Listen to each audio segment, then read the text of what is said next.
We hope that the orca encounter gives you a better understanding of this magnificent creature and all that they represent.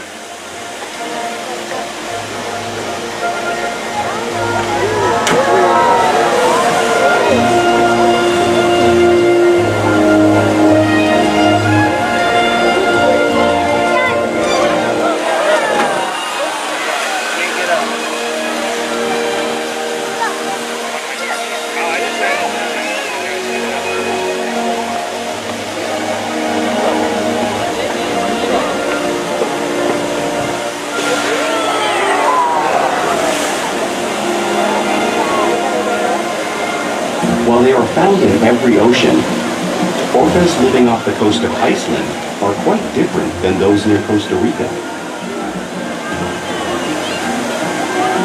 In fact, there are at least 10 types or ecotypes of killer whales.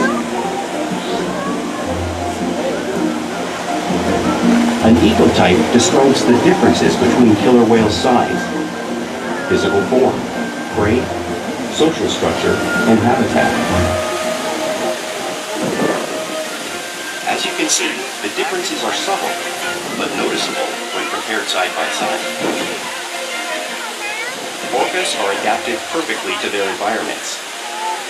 And even the whale's black and white coloration has a purpose. It camouflages the outline of their bodies in the water, making it easier for them to surprise and catch their prey.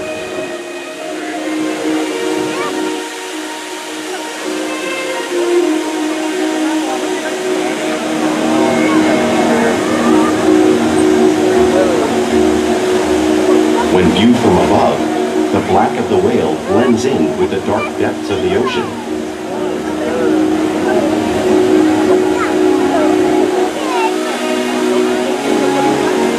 When viewed from below, the orca's white bellies match the brighter surface of the water, blending with the light above, giving them the perfect camouflage.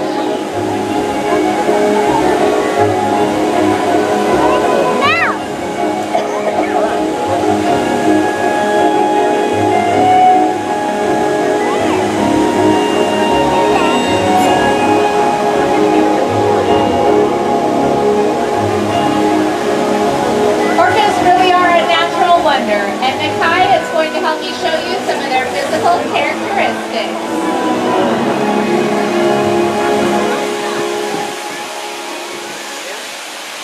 His blowhole is perfectly positioned on top of his head so that he can grab a quick breath of air at the surface of the water. Even the location of his eyes works to his advantage. You may think that his eyes is in the white oval eye patch, but that's a visual distraction. It's actually in front of that in the black area to help camouflage it from prey. Skeletal structure. So over time, they can bend and curve because there's no bones inside to make it stay straight. Unlike the dorsal fin, pectoral flippers have 5 bony digits inside them.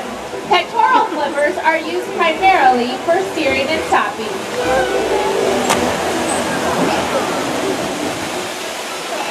The lobes on either side of his tail are called flukes. Tail flukes are the power engine of the killer whale, propelling them to speeds of up to 30 miles per hour, as fast as our speedboats, and they swim the fastest and use the most power for propelling their bodies up and out of the water.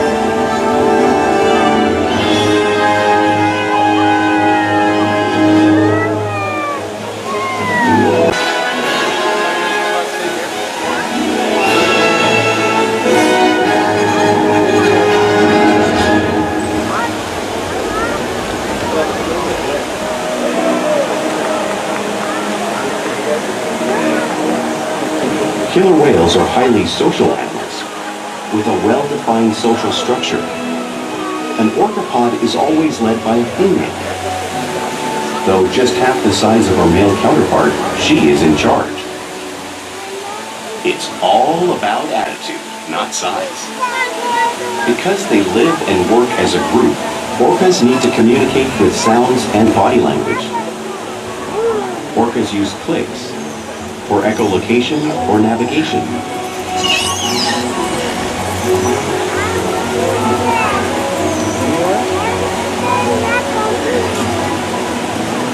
Whistles to socialize in the pond,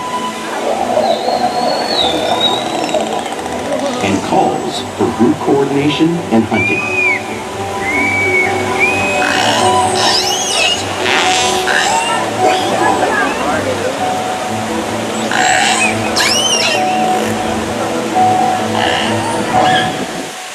Vocal development studies here at SeaWorld show that early on, calves learn vocalization from their mothers.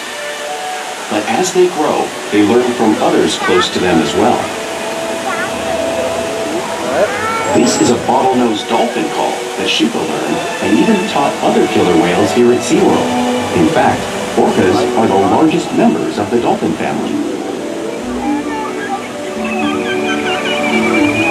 Whoa, hey, I got one turtle here. Whales here communicate all the time. Like all animals, killer whales use body language as part of their communication. They'll use pectoral slaps to get noticed or to show their dominance.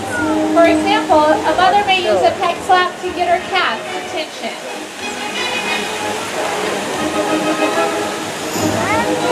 But when they really want to be heard, they preach.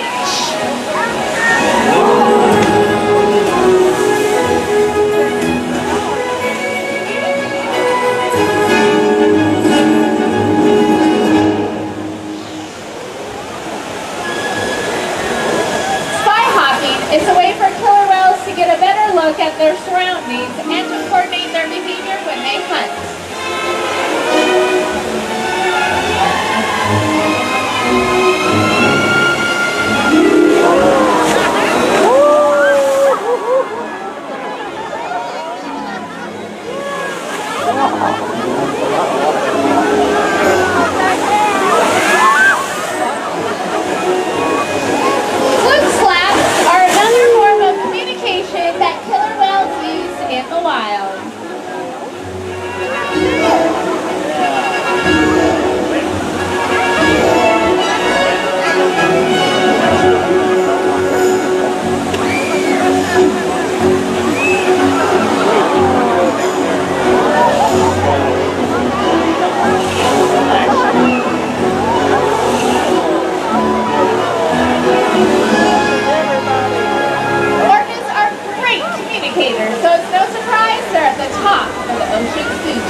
Killer whales work together to rear their young, protect their pod, and most importantly, pursue and catch their prey. Every day they cooperate to survive in the wild oceans of the world. The orca's hunting techniques are as varied as the whales themselves. Norwegian killer whales will circle herring, herding them together. The whales use sounds to coordinate with each other and to disorient the herring. With the fish confused and contained, the whales stun them with their powerful tail flukes, making for an easy meal.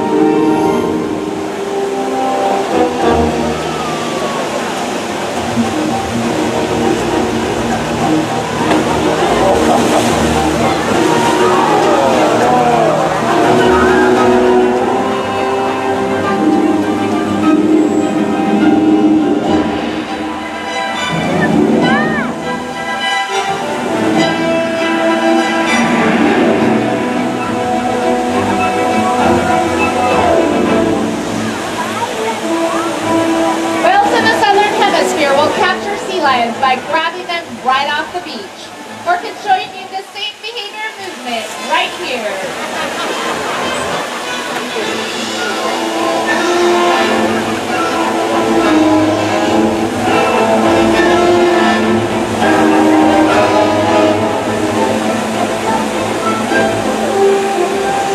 Antarctic killer whales will actually create waves that wash over floating ice, knocking seals into the water. Nakai is showing you the same wave-making technique, demonstrating one of the many pilots by killer whales around the world. Sleeping there. These whales are like,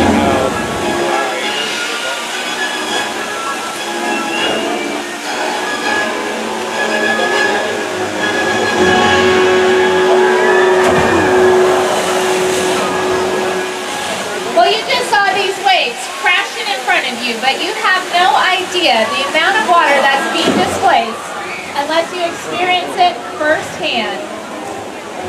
And luckily, we have a volunteer today that is willing to feel the power of the waves made by the killer whales. Hi, Pascal. Go ahead and have a seat right over there. There you go. Sit down. There you go. There's a nice handle here for you to hold on to. There it is. You want to hold on to that so you don't get washed away. All right. Orchid is coming. She's going to make a wave just for you. Orchid weighs 6,000 pounds. Are you ready for this? He says he's ready. All right. Well, hold on tight. She's on her way. I see the wave is building. Oh, here it comes. Oh, yeah. Oh, that wasn't too bad. You got it pretty easy today, but thanks for helping us out. It is cold, yes.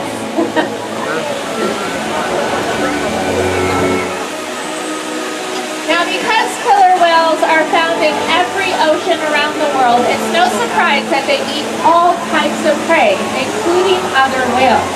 The whale on the screen is a blue whale. It's the largest animal on Earth. It's 5 times longer and 50 times heavier than Ulysses. So how does a whale Ulysses size eat a whale that size in the wild? It's possible because orcas are the ultimate team player.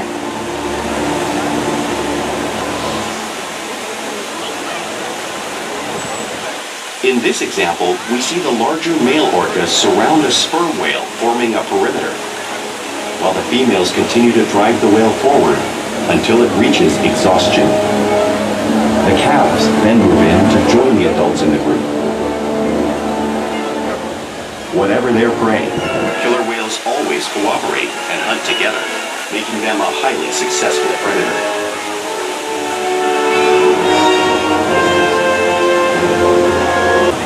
Play is an important part of everyday life for killer whales. It's how they teach their young whales to hunt and practice their skills as they grow. Orcas spend a lot of time interacting and showing their playful side, both in the wild and here at SeaWorld.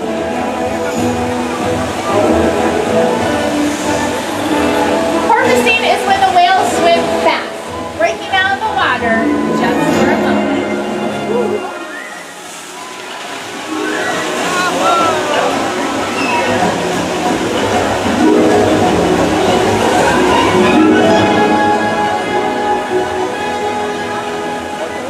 You can see them doing this when catching a ride in the wake of a boat or when surfing in a wave.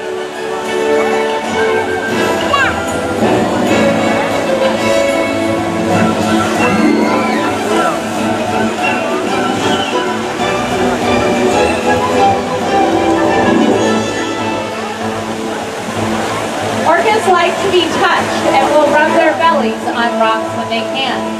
Orca's going to demonstrate a similar behavior right here.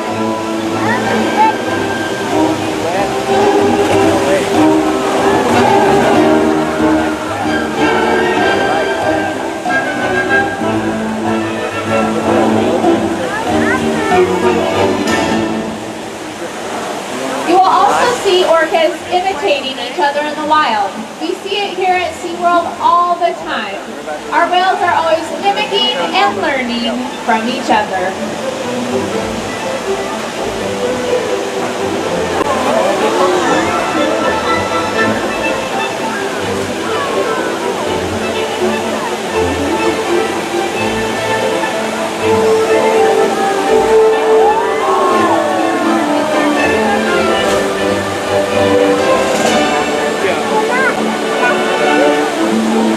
Playful behavior has a purpose. Many of the behaviors you've seen today are used by wild whales to stun fish when hunting.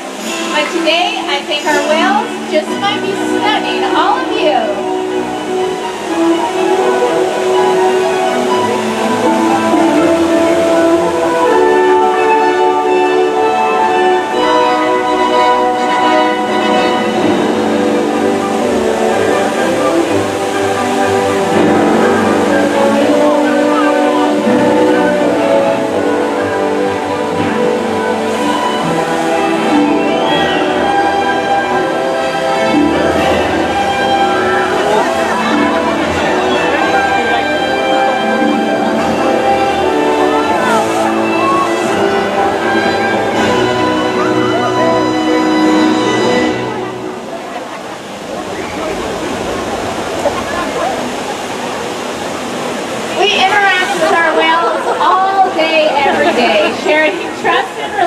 relationships to provide excellent health care, research, and of course, quality of life.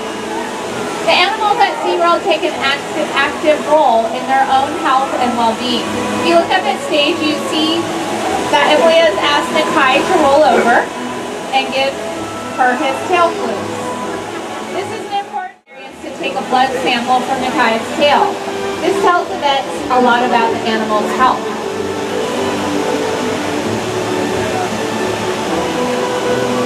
The whales are also trained to slide up on a scale like in the video. We weigh all 10 of our killer whales on a weekly basis to make sure that our adults are maintaining a healthy body weight and that our calves are growing properly. We can also collect a breath sample from their blowholes. Now, none of these behaviors would be possible without the trusted relationships that we build day after day right here at SeaWorld. Ladies and gentlemen, this is Orchid. She's going to come up right here. Orchid is a 29-year-old female. She'll be turning 30 this year. Orchid was the very first killer whale born here in San Diego, and the second killer whale born in a zoological facility ever in the whole world.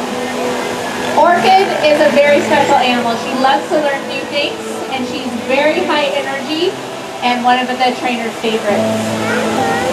We challenge our whales to learn new things every day, to engage and stimulate their minds. Diet, exercise, and play keep the whales in great shape.